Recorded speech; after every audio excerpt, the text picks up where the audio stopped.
중국과 러시아가 유엔 안보리에서 북한 편을 두둔하면서 제재 결의에 찬성하지 않는 거부권을 행사하는 그 배경은 사실은 국제 관계 질서와도 연관이 있다고 생각을 해요. 미국과 중국 사이에 전방위적인 그런 갈등 상황이 전개되고 있죠. 이게 대만 문제도 있고 신장 위구르 문제도 있고, 특히 이제 러시아 같은 경우도 푸틴은 아마 과거 구소련의 그 모습, 그것을 재현하는 것이 푸틴의 꿈인 것 같아요. 그런 뜻을 가지고 미국에게 도전하고 중국과 힘을 합쳐서 반미 연대를 추구하고 있고, 결국 금년 2월 달에 우크라이나 침공을 했단 말이죠. 결국은 중국과 러시아가 힘을 합쳐서 미국이 추진하고 있는 그런 조치에 대해서 사사건건 지금 방해하고 있는 상황이죠.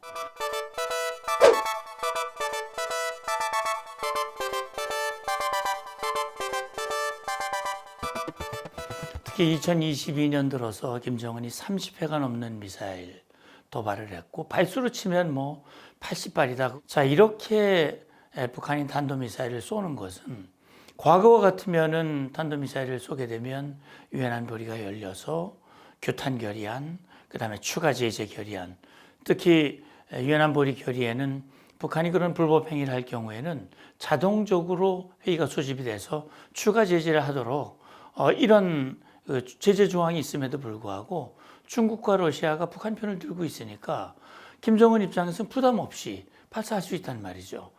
그 어느 때보다도 북한은 중국과의 관계를 돈독히 하고 있고, 특히 러시아의 우크라이나 침공을 지지하고 인정한 몇 안 되는 나라 중에 하나가 바로 북한이다. 북한이 그렇게 하는 이유가 뭘까? 나는 보험을 드는 거라고 생각을 해요. 다시 말하면 내가 당신들을 지지해 줄 테니 러시아는 안보리에서 나를 도와달라, 나를 보호해달라, 그런 거래라고 생각을 해요. 결국 중국과 러시아의 그런 행동은 북한을 대담하게 하고 도발을 부추기고 도와주는 그런 결과가 되고 있다고 봅니다.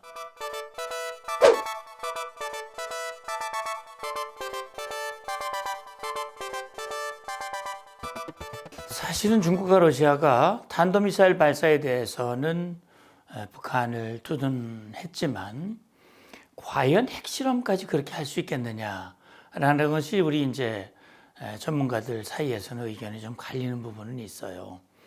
특히 이제 중국 같은 경우는 시진핑이 3년임을 개시를 했고, 특히 국제사회에서 지지가 필요하단 말이죠.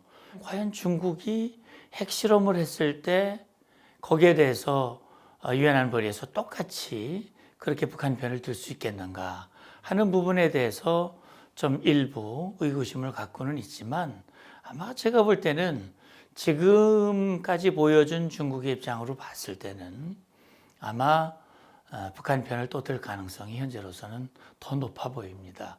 그런 걸로 본다면 결국은 북한이 7차 핵실험을 한다 해도 추가 제재 결의가 유엔 안보리에서 이루어질 가능성이 매우 희박할 가능성이 높다, 이런 생각이 들어요.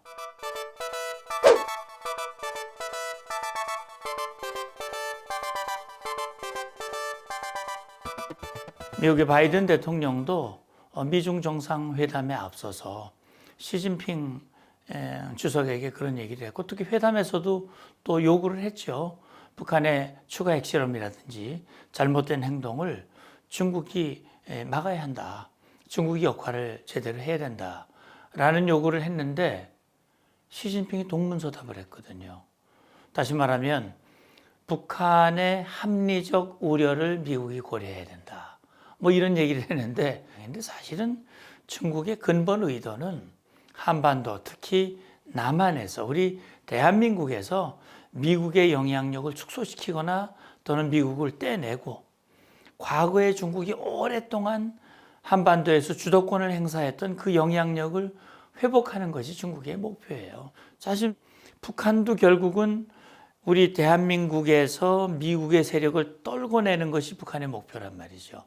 중국의 이익과 일치하는 얘기를 북한이 대신해주고 있거든. 그러니까 중국으로서는 아주 좋은 거죠. 북한이 대신해 주니까 계속 북한의 뒷배 역할을 하는 것이고, 이 협상의 지렛대가 되는 거란 말이죠.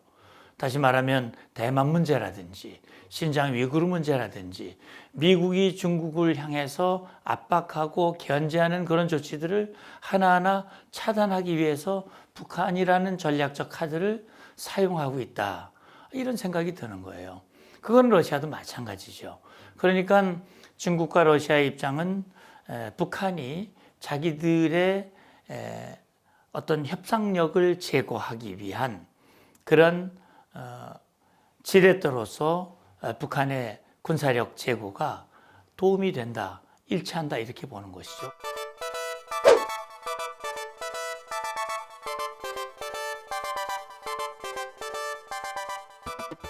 외환불이 제재 결의가 안 된다면 결국 중국과 러시아를 뺀 나머지 국가들, 뭐 한미일은 물론이고 EU라든지 이런 서방 국가들이 힘을 합쳐서 아마 독자 제재를 하게 될 거예요. 특히 미국 같은 경우는 이미 세컨더리 보이콧을 발동할 가능성이 있죠. 그동안 미국 경제 사정이 어려웠기 때문에 사실은 세컨더리 보이콧 카드를 그동안 유보하는 경우가 많았지만 또 상징적인 조치들을 주로 취했지만 북한이 추가 핵실험을 한다면 그렇게만 하기는 아마 어려울 거예요. 그 다음에 이제 전략자산의 추가 배치들을 아마 고려할 겁니다.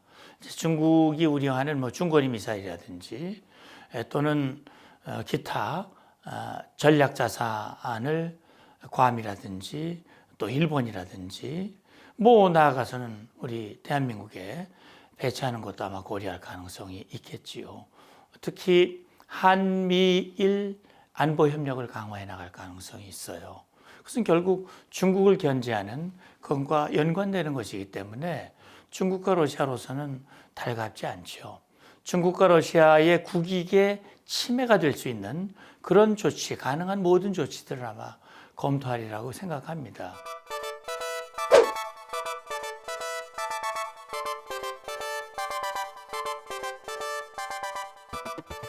가장 중요한 것은 서방 세계가 단일되어, 다시 말하면 강력한 통합과 공조를 유지하는 게 가장 중요하다고 생각을 해요.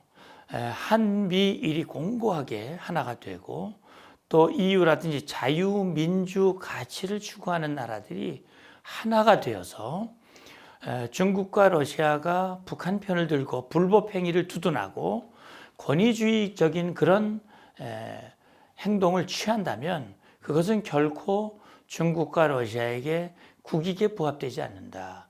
오히려 유엔의 헌장과 국제사회의 보편적인 그런 원칙에 함께 따라가는 것이, 그것이 중국과 러시아의 국익에도 일치한다는 인식을 갖도록 그렇게 만들어야 한다.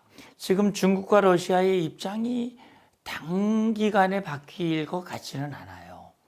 그러니까 만약에 이런 것들이 계속되면서 국제사회의 움직임이 중국과 러시아가 이렇게 가서는 안 되겠다라는 목소리가 굉장히 커진다면 뭐 유엔을 다시 전반적으로 대대적으로 개편하는, 예를 들어서 유엔을 해체하고 다시 헌장을 재제정하는 그런 조치들을 할 수 있을는지는 아마 전반적으로 국제사회가 검토를 하게 될 겁니다.